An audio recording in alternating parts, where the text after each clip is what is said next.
The Fiat Cinquecento, commonly known as Topolino, is an Italian city car produced and manufactured by Fiat from 1936 to 1955. The Topolino was one of the smallest cars in the world at the time of its production. Launched in 1936, 3 models were produced until 1955, all with only minor mechanical and cosmetic changes.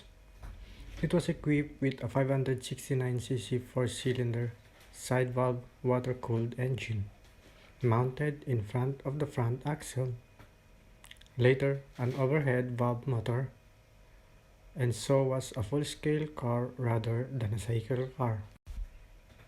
The radiator was located behind the engine, which made possible a lowered aerodynamic nose profile. At a time when competitors had a flat, nearly vertical grille, the shape of the car's front allowed exceptional forward visibility. Rear suspension initially used quarter elliptic rear springs, but buyers frequently squeezed 4 or 5 people into the nominally 2-seater car.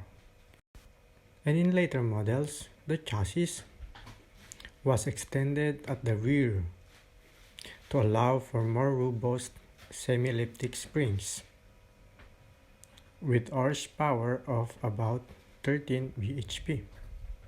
Its top speed was about 85 km per hour, and it could achieve fuel consumption of about 6 liters per 100 km of petrol. The target price given when the car was planned was 5,000 lire. In the event, the price at launch was 9,750 lire, though the decade was one of falling prices in several parts of Europe. And later, in the 1930s, the Topolino was sold for about 8,900 lire. Despite being more expensive than first envisioned, the car was competitively priced.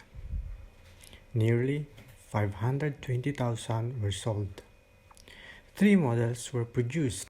Model A and B shared the same body, but the engine of Model B had 16 horsepower compared to the 13 horsepower of Model A. Model A was produced from 1937 to 1948. Model A was offered as a 2-door saloon, 2-door convertible saloon with folding roof, and 2-door van.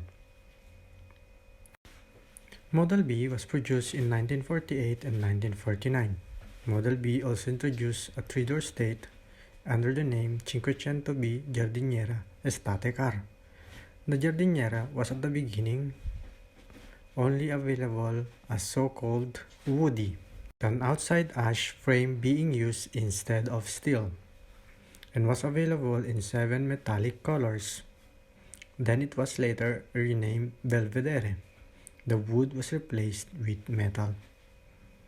This model, as well as the regular 2-seater convertible limousine, were also produced in France as the Simca 5, and in Germany by the German Fiat subsidiary NSU Fiat. Model C was introduced in 1949 and had the same engine as the Model B, and was offered in 2-door salon, 2-door convertible salon, 3-door estate, and 2-door van body styles. In 1952, the Giardiniera was renamed Belvedere, or the raised structure offering a pleasant view of the surrounding area, referring to its sunroof.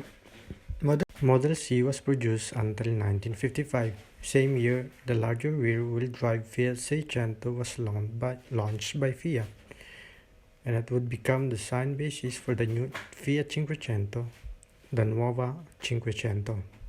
These 2 models ended up replacing the original Cinquecento.